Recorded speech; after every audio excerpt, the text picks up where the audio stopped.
the BMC webinar, Unlock the Secret of the IMS Database Toolkit. Today's webinar is being recorded. At this time, I would like to turn the conference over to Kathy Kimple. Please go ahead. Hello, welcome to our monthly IMS Webinar Series. Today, Ronnie Parker is going to talk to you about the IMS Database Toolkit.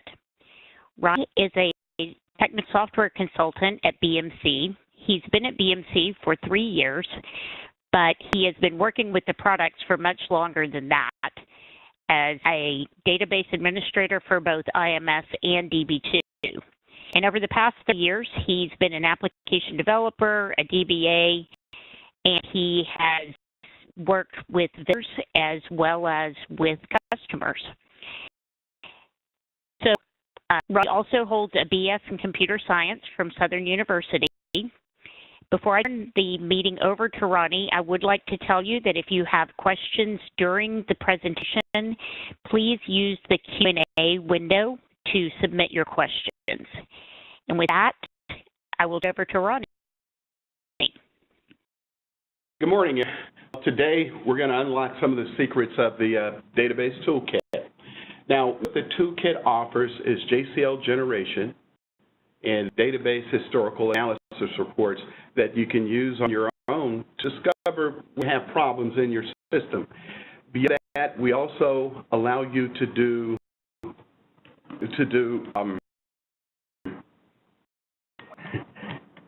disassembly of your database objects. So let's go on and take a look at today's agenda. And today we'll cover what is the Database Toolkit and into some features and functions as for what is available and some usage examples. And then we'll take some questions at the end through the chat window.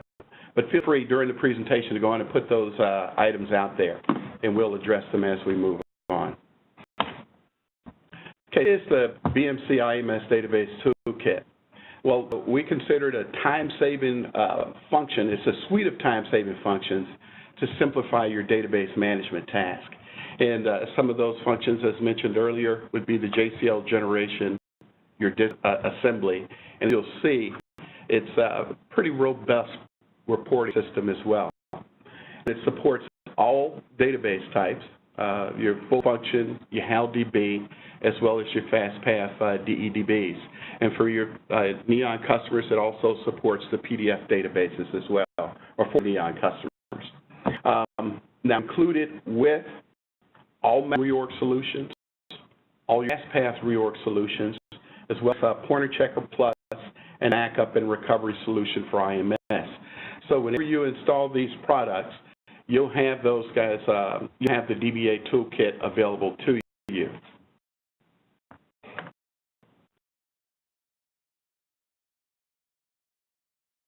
Here, as we have a database management console, and this is a GUI interface.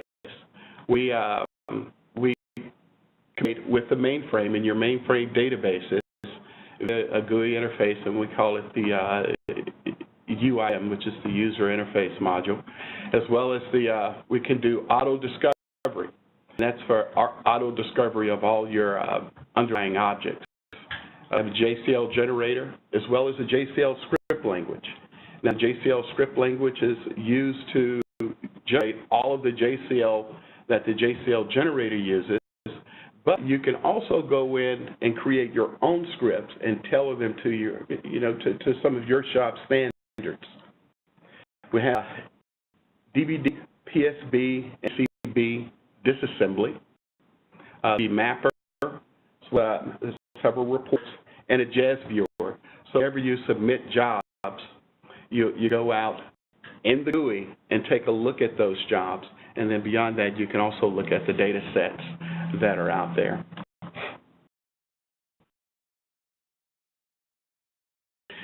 The GUI also is asynchronous communication between the GUI and the back-end server, which would be the main frame. And this is commonly referred to as the pub sub. Now, with the pub sub, what that does is on the UIM from your client, it'll submit jobs to, or submit requests that are then processed by the mainframe our back-end server. Now, the importance here is that the work is still being done on the mainframe because that's where all of your objects exist. This is implemented for some common functions such as the auto discovery and the batch reports. Now, and we plan to extend this capability, which has already been done with the Database Advisor product. But for today's discussion, we'll only go through the toolkit. Now, some of the generation options that we have out there, we could get, you could do you can rate JCL from recon level all the way down to the database group level, database data set level, as well as some at the database data set level. Okay. Now, when you generate the JCL, this is batch functionality that was available now in the GUI. So instead of having to go out and hard code all of your JCL yourself, then the tool will do that for you, and it creates optimized JCL. That's the best. So if you're creating reorg JCL, you know that the JCL is optimized to run best with our utilities and control statements. And the same holds true for the image copy and recovery JCL. Let's see a batch generation of the reorg utility. Now, the cleanup of the orphan, disassemble the control blocks and the repository extract, but you can also go out and clean up those records that are in the repository if there are orphans there. And these are functions that exist within the toolkit itself. And again, it can generate the JCL at a group level. And the group levels will be on the navigation tree. When we start going through the detailed screens, we'll show you how you can go through these different levels to get your JCL.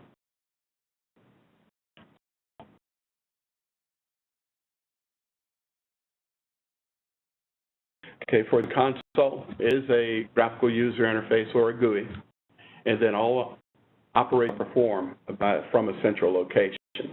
So view your entire IMS environment, your disassembly function, your DBD Mapper, and you generate JCL, as well as you view reports. But from this single pane of glass, you can manage all of the recons that exist within that exist in an IMXplex. So you're able to, you have the ability to manage all of those. If you have a pretty complex environment, let's say a test environment with several different plexes, you manage those from a single pane of glass and be able to get to those functions from that environment rather than having to log on and log off from those different to those different places to what you need there. Now for the discovery. What this does is that once you install the toolkit, you open the GUI and whatnot, you won't see anything there. But what happens is the self-aware, so to speak, so we'll go out and discover all IMS systems that you have defined in your environment. So, and what it'll do, it'll go out and discover all of the databases, all of the partitions and areas, and database data sets and segments that you have defined in your system. And when it'll make those available to you so you can generate the JCL for your system. This is an example of what it looks like here. And as you can see, we have the connections. I've brought up the GUI. Now let's just go through a little bit, and I want to kind of what this screen does for you. On the left over here, you see navigation. We call that the navigation tree. And the area that we're interested in is the, not only the system that we're working with, the IMS subsystem.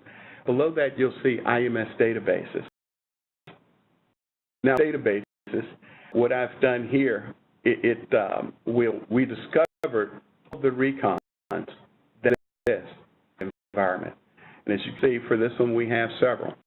So there's all of the LPARs and IMS databases would be here. Now, next to each one of these, you see a plus sign. and I can expand these, as we'll do in some in subsequent slides. You can see all of the databases that are defined, and you can begin to do functions or perform actions against each one of those levels that you see in the tree. Now, to the right of that, you see an area that's labeled as getting started. Right now, this is just a splash screen, but we commonly refer to this as the work area. And within the work area, you'll see that it has some trees as well, okay? So when I say navigation tree, I'm referring to the area that's on the left, and the area on the right with the work area, and I'll refer to that in the presentation as well.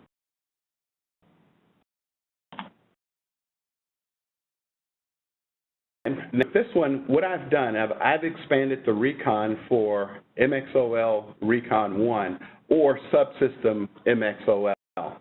As you can see that we've have all of the DRC resources and the underlying objects for that recon, the customer databases. We have a database group that was defined in the recon. So that was discovered and placed in the navigation tree. Also expanded one of the a database group for, let's see, function databases, and we put all the databases there. And then one, I even expanded further, the customer database, which would display the database data sets and all of the segments that exist within that database. So when we say all of the underlying objects, so far I haven't added anything to the work area yet, but we're going to expand on that a little bit. Now, with this screen, you can begin to see some details without effort. And what I did here is I hovered over the customer database, and I hovered over this guy, and what happens is that he displays the type of database it is. You can see that this is a FastPath database with, and the type is the ESDS, VSAM ESDS, and it gives me the the CIs as well as the root and the UOW parameters. Okay, it lets know what the owning group is for that database, as well as the last time we ran any collections against it. Now we can extend that further, and I hovered over slightly to the right of this, I hovered over the database data set for the CusDB. Well, what this displays, it tells me that, gives me the data set name for that area, as well as the DD name that's associated with this guy, and the area name, okay, and the data name that it belongs to. So there is some useful information just hovering over that object. And this is a brief example or a blurb on what we can do with the disassembly function. So here we can interpret the object code, and we turn it into source code, and we display it as a text file. Now, from there, you can save it to your mainframe. You can save it to your client environment. Okay. Now, we not only do DBDs, but we can also do PSB and HB libraries. You lose your source code for any reason, you can use Database Advisor to rebuild all that lost source, the versions that you have out there. So let's say if you have a dispute or you think that something's wrong, what you do is rebuild it from the Database Advisor, from the Database Toolkit console, and see what the differences are, and then you can resolve those as needed.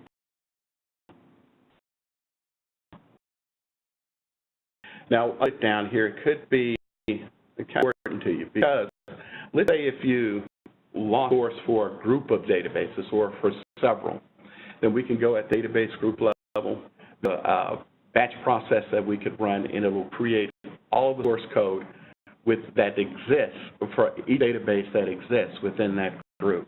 So that could be the time saver there. Like from the GUI console or from the toolkit. So at the database level, I right-click on the DBD name, And then a pop-up screen appears, and it's I chose disassembly. Now from there, after I click disassembly, well, this is the source code that comes up. As you can see here, we can save it to the client, save it to the mainframe, but then I can give it a member name or library name. Now, notice types up here. Types that you can perform disassembly operation on. As I mentioned before, we have the PSB and the ACB library, but you can also do it for the MDA. So if we lose any of those definitions out there, then you can use this function to create that information for you.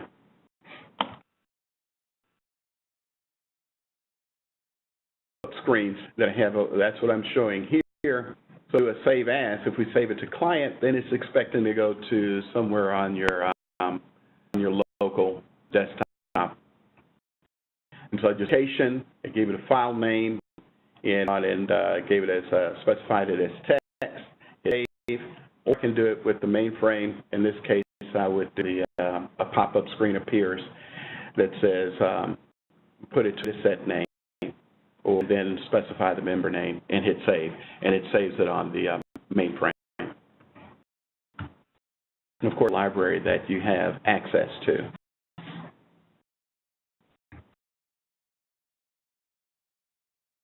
Now we also function.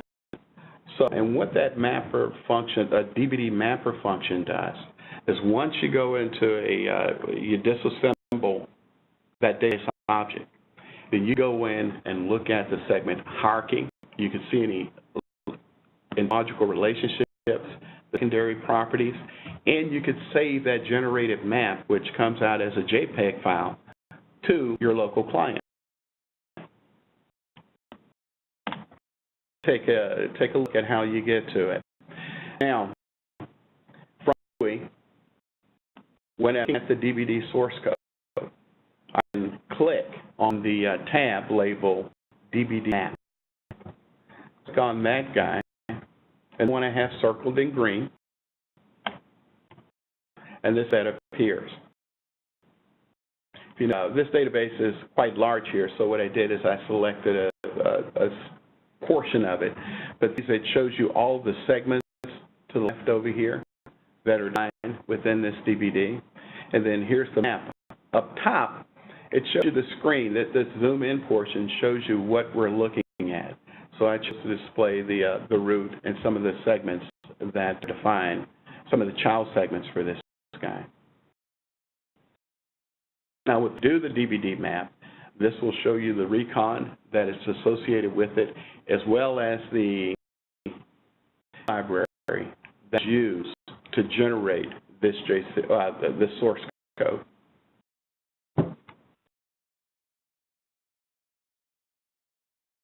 This time also, we have the option to save it off or export it as a JPEG, and that's at the bottom of the screen down here. Now, or I could print it. This is the 4 tabs that we see below the map. And then we have the ability to zoom in or zoom out as well.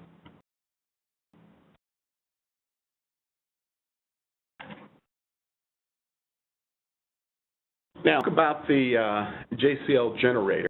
The JCL Generator, we generate and submit and store optimized JCL.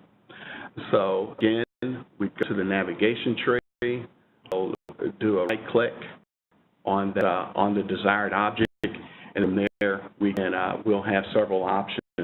Now, and so we can evaluate the current state of the database to determine optimal parameters. So if we have any problem with this guy, it'll JCL accordingly. We get it at the database partition recon, a group level. Okay. These are for any licensed solutions that you have in your environment.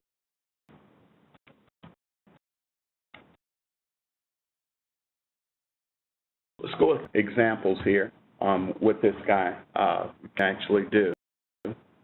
So I've chosen from navigation tree, the database that's highlighted here, this TGW HDAM. It's, by the name, it's an HDAM database. But what I did is I did generate JCL. These are all of the options that come up. Now, if you notice, we have several here. Right now I'm displaying everything.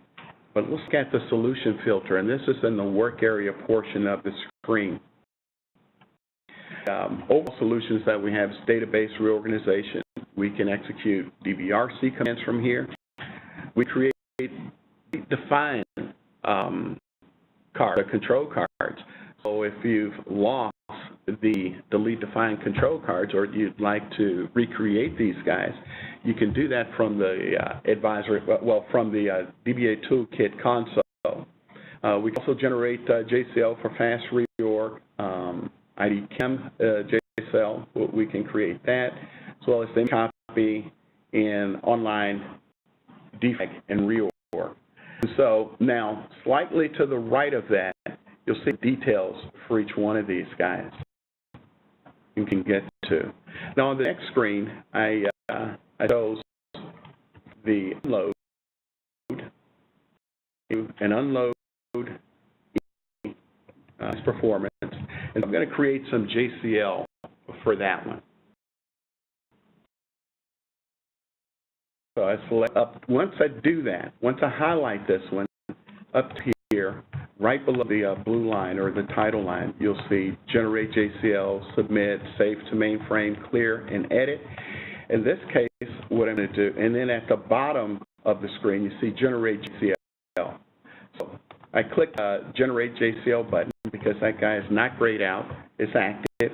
So click that. And with JCL that I can use, or that I can take a look at. And in this case, remember we did this on the customer database. And so I put that in my URC00 statement for the unload. I gave it the customer database. And then it created the control card in this case. So I'm doing an unload and then use a dynamic allocation for these libraries. So it'll use the dynamic allocation library to go out and get the database. Then we have the, see that he also created the output or the load file that it will be written to. Now with this, I can edit this JCL if I want to make any changes to it, or I can save it to the mainframe and take a closer look there and submit it from the mainframe. Or want to, I can submit this JCL. So I can hit this guy, and it will run and notify me when it's complete. Now, the fact that we didn't like it or we just wanted to start over, or we inadvertently changed something, we can always clear this out and regenerate the JCL over again to get the same results.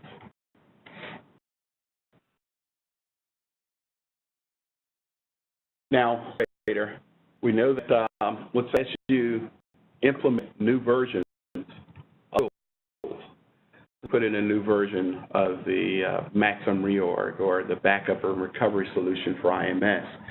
You'll get the newest utility parameters, and we'll make certain that they're used when needed. And so that way, you're always assured that you're exploiting the latest features of the product. And products, well, what the tool does or the toolkit does, this exploits products that you already own, and so you just you're doing this one to implement JCL for different reorg methods and backup and recovery methods as well. So here, as next bullet point, we're talking about the comprehensive upgrade path. And so this is just so that we generate JCL automatically to take advantage of any new functions. Okay. As I mentioned earlier, we do have a script language that's part of the toolkit. You can use these to within your DBRC commands. Right now, so let's say if you had certain list type commands that you have, we have some basic features that are there out of the box. But you take that script language, customize it, and use it to generate additional DBRC commands. And the same holds true for ID cams as well.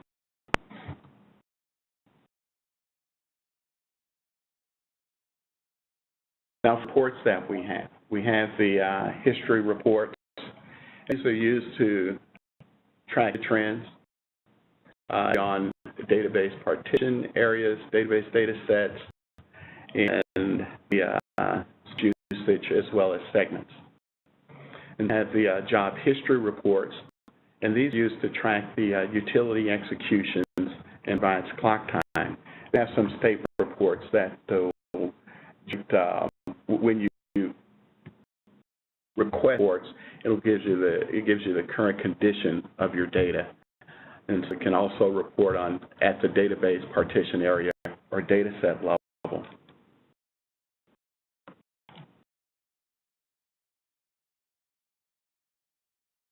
So that's important to note here. Okay, now with the that's important to note that, well, how do I get it? How is that? How maintaining the data, the underlying data for those reports?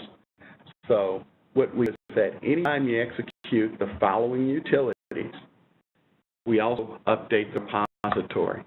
So if you're using the maximum reorg solutions and its related functions, repository each time one of those is executed. And the same holds true for the standalone utilities, unload plus, EP, load plus, and the secondary index utility. That also updates the repository with the list information and stores it there for those databases when you run these utilities. So if those utilities are on if you're running things on a certain schedule, we don't have information will be there for you to report on later. Same holds true for the Pointer Checker Plus.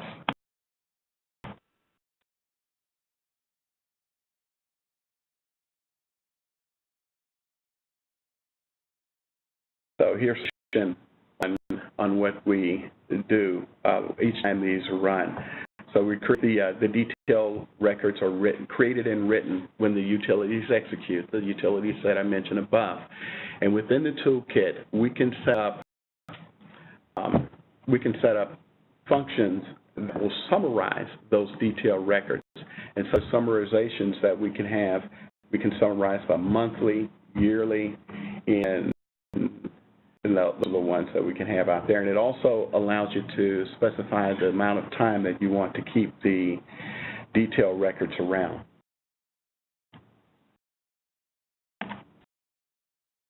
Let's look at how to access the database dataset reports, or some of the reports. And for this one, I'm going to the database dataset level, clicked on reports. I have a choice. I can look at the database state report, or the data history report, or the space usage report. And so once I get to that pop-up screen, I can choose one of these and begin to get more detailed information. In this case, I selected the database state report. Okay, this gives you a representation in a column format of the state of this database. So the database name, the access method, the amount of free space. So that begins to get into some of the information that you want to see here. The routed total free space and the total free space that you have available to you. Okay, as well as root anchor point blocks here and randomizer name that you might be using for your database. Now, we view in a graphical format. So I clicked on the Segments tab. You see with the split segments, this will show how many I have in a split. And this is the first one, the upper left. Right now we have 0. Any segments that are in overflow, then this one breaks down the segment distribution that you have with the number of segments. And this one is color-coded. also we will do with the segment size to see ones are the largest ones that we have out here, as well as the overflow by segment type. So the type of information you could use for your internal analysis to see whether or not that database is in good shape. And if not, then you can schedule activity to run this.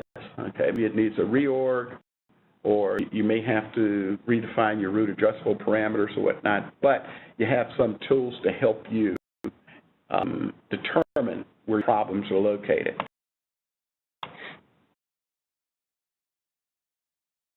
Now with this, we also, we could do a database history report. This is rather noisy because it's a detailed report, and what it's logging is all of your zero values. So maybe you're going through and doing a delete define on that table, and it's going to take it back down to zero. We reload it with all the information, and it takes it to where it should be, and recording that activity in the interim. So let's remove some of the noise by that, from that report by going down at the bottom here. So we have a couple, one selection says ignore zeros. Right now it's checked. So I check that one, that what effect that has with the report. Okay. Now to that, I went in and I did the options there.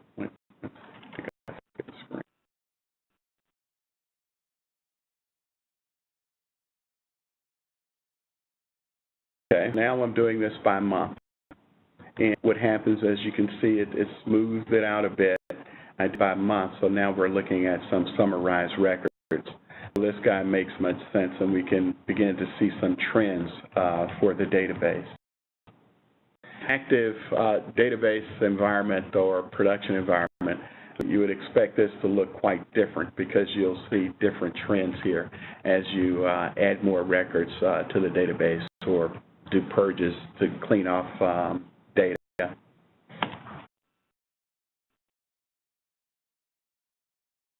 Shows it by year. And now we started out high, and then this the database, all of the data was deleted. So it'll show you what that trend looks like over time.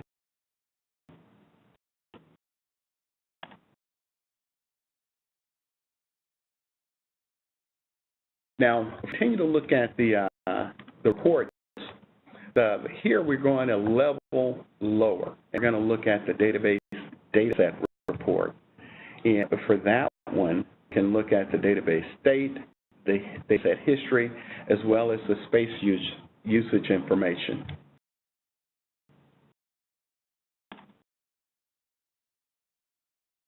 Right now, I'm looking at this is a detailed report. And we're at the high use RBA. You can see how this changes over time. So you can go in and actually clean that up a bit.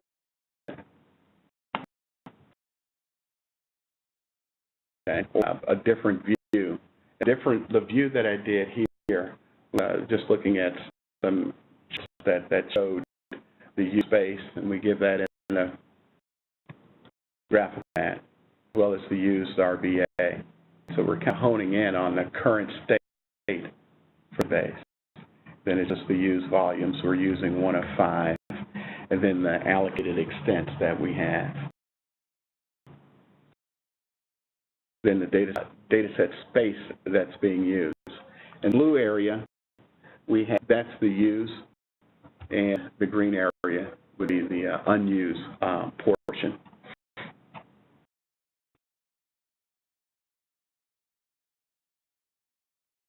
Report again, so we do have quite a bit of noise on this one, but we're only looking at 2 fields, and that's the number of,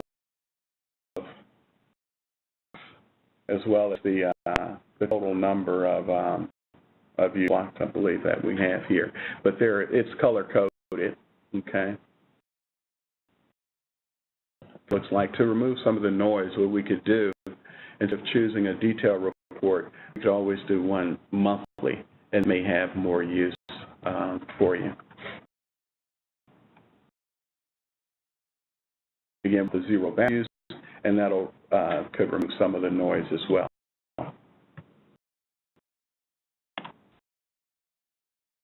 Same information, but for a data set history report, but this one is by month. And so this gives you the total monthly information. You can see we went along, we had 2,500, then we had a spike, then we went back down. So we deleted some information for this guy, performed some type of maintenance on the database. Now, right now, I've been showing these to you in a chart format. You do have the option to select the tab right above the charting here, and you could go to a table format. You look at the last execution for this one, and you can go to the options that allows you to select different variables to report on.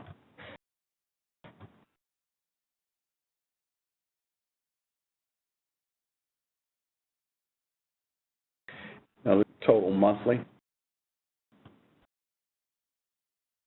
Again, we have available to us, so let's go to the next slide. Now, that history report, these are all of the options that you can that you have available to you here, and you can select on whichever one you want. You can exclude a few, and let's say if this is a database that I want to see, look at the bytes of VSAM overhead. Just pick that randomly, then we could report on that. Or if we wanted to look at the unused blocks, we could deselect everything, then just report on the unused blocks.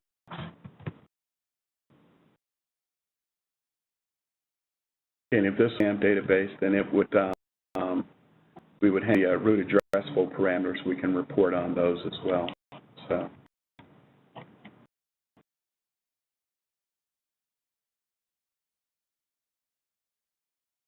Now that I wanted to cover is the JAS viewer.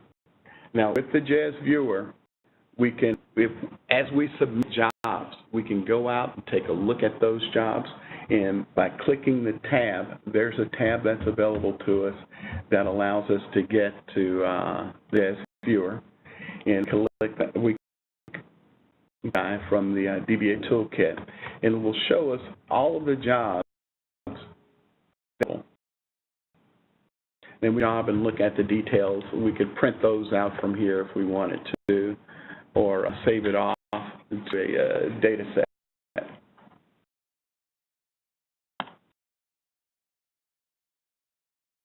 Okay. The Database Toolkit provides us with many features, or useful features, that is, and it helps us to understand our. So once everything has been automatically discovered, and it's in the toolkit, we're running the utilities and collecting the information. Now we can begin to understand our environment, because we'll have robust reporting available that we could print out and use, or just view it from the console and use it to do some problem analysis. And we can manage all of the databases from one central console. You don't have to go to multiple places to do that. Again, with the reports, we'll always, now you can know the state of your databases as well as the space utilization, and you can perform some of your own trend analysis. Because when you export the data for the repository, you can if you do it to Excel or a spreadsheet, you can do some trend analysis from there, as well as utility JCL Generation. And so that's always good. So whatever, if you have a BMC reorg product or any BMC solutions, you do have access to the DBD Toolkit. So the suggestion is to use it. So now we'll open up the room. That's all we have for today's presentation. But we'll open up any questions, then we'll see if we can get those answered for you. If you have a question, please use the Q&A panel, which is in the upper right corner of your WebEx window. And to that panel, all of the panelists will be able to see it, and we can respond to you immediately. So, questions?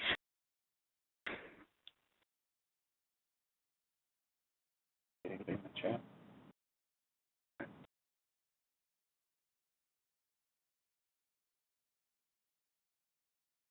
Well, Ronnie, job, there are no questions.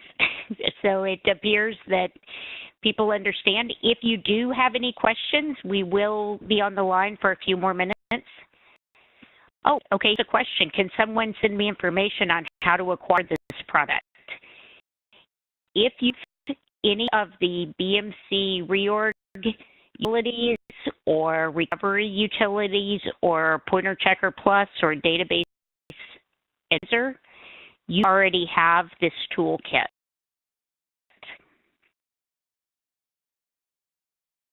Yes, any of the IMS reorg, recovery, or plus products.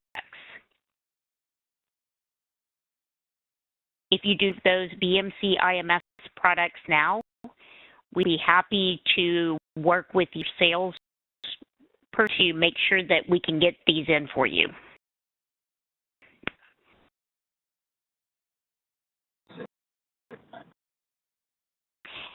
Any other questions?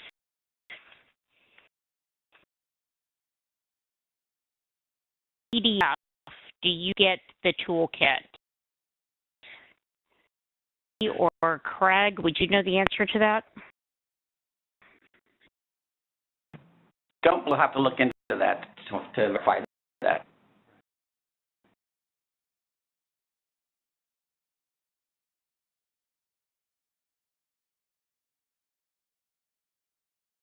I know it also to the and PDF does include the one step and several things, so it may include this. I just have to double check. Yeah. Okay. Okay. We'll get back with you on that one. Mm-hmm.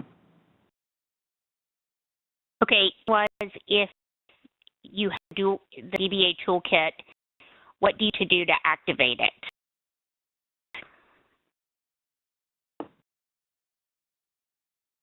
Activation of the toolkit is just a matter of going through a few steps in the install process, the address spaces associated with the components that make up the toolkit infrastructure. And there are two addresses that are required. There's the back-end server and there's a middleware component, and then a client that will be installed on your PC or a web start process you'll use to get to the GUI component that actually becomes space for you for the IMS toolkit.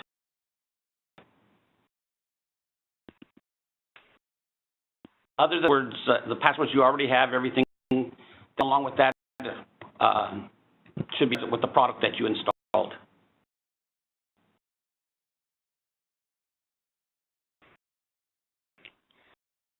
Questions?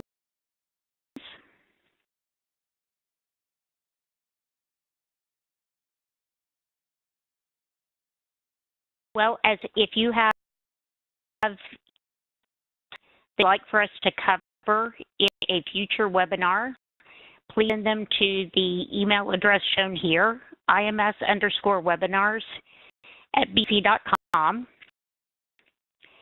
And to remind you that next month, the first Wednesday of the month is July 4th, and we figure a lot of people will be taking that day off, so we will not have a webinar in July. Our next scheduled webinar is Wednesday, August the 1st, Central Time. All of the recordings of webinars we have done, as well as upcoming webinars at communities.bmc.com in the IMS community. You can see recorded webinars at, and Albert will move on to, Ronnie will move on to the next slide. You can webinars at watch.bmc.com, view all, and then search for BMC IMS Webinar Series.